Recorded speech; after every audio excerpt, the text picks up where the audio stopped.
Welcome back to Consider This. I'm Melisa, Idris, with me Sharaad, Kuttan, and on the show, the former Minister of Education for the Kingdom of Bhutan, Thakur S. Powdyel, joined us on the show. Sharaad, you had a question. Yeah, you know, many of us, at least in this part of the world, Southeast Asia, are very concerned about youth unemployment and employability, and that seems to be one of the goals, aligning the education system with the market. Yeah. Is that something that the Bhutan government is concerned about?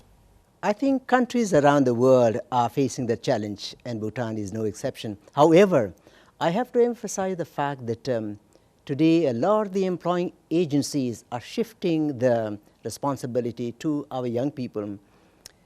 They have very cleverly changed the terminology from employment to employability. Employment attributes the responsibility to the employers. But when you talk about employability, you shift the responsibility to our young men and women, graduates of our schools, colleges, and universities. So it is important for employing agencies, companies, corporations, whosoever they are, including the government, to prepare young people for those jobs that they have with them. When young people come to our schools and colleges and universities, it is not simply to prepare themselves for careers, as important as it is, not only for jobs, as important as they are. It is to prepare them to be good human beings, to be conscientious citizens, to be good citizens of the society and indeed of the world. So when people talk about young people not being employable or having employable skills, I think it's a bit unfair. However, it is also the responsibility of our institutions of learning to prepare young people with those important skills and attributes, skills that will take them through in their life, but at the same time leading good, meaningful, productive lives. So employability is important, but at the same time creating employment is equally important. So in Bhutan, we do have a certain level of educated unemployment. It is an indication of the fact that I guess we have done rather too well in educating all our people. So in the past, there would be more jobs and fewer people looking for employment. Now we have more people who are educated, but the jobs, of course, they are increasing, but often young people do not get the kind of job that they want to take up. Is it creating frustration?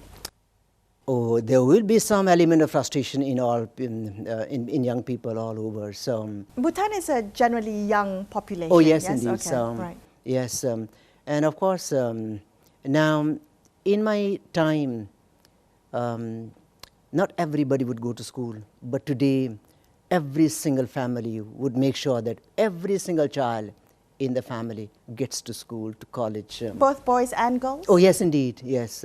So that's why the number of young people who graduate from schools and colleges and universities is now expanding. There are jobs available, but often what happens is that the jobs that are available may not be appealing enough to young people. And what the young people come up with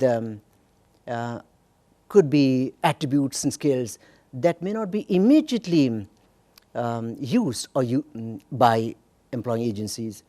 So what ought to happen is bring about a kind of a balance between the aspirations of young people and the impulses that the market throws out. Yes. So I just want to go back very quickly to something you mentioned earlier about how everything, all policy has to be in line with the GNH. Yes. Oh, yes. So in your, I guess, experience looking at other countries and their curriculum, what is different about Bhutan specifically in what you're teaching your children in the classrooms? In pursuit of gross national happiness as our national vision, we decided in the Ministry of Education that our curriculum, our teacher preparation efforts, and the way we organize ourselves would have to be in a proper alignment with that big national goal. So what we did in 2009 was introduce a big national reform initiative in education. We call it Educating for Gross National Happiness. And that big program of Educating for Gross National Happiness was to be implemented through a strategy that we call Green Schools. And Green Schools as a means to an end and the end was to be green Bhutan. So nurturing green schools for green Bhutan was the strategy. And green is an ecological. Is that what the it's green? It's more than ecological greenery. In our term, in our understanding, green is a color. It refers to nature and the environment. But green is also a metaphor. It is a metaphor for life. It is a metaphor for anything and everything that supports and sustains life. And by life we mean human life, animal life, bird life, plant life, life in all its multiple variety, multiple forms. So anything that supports life in its multiplicity is green. So we can have green schools, we can have green media, we can have a green parliament, green politics, green economics, green courts, green homes, green minds, green hearts, green actions. So green is anything that supports life. So why not education?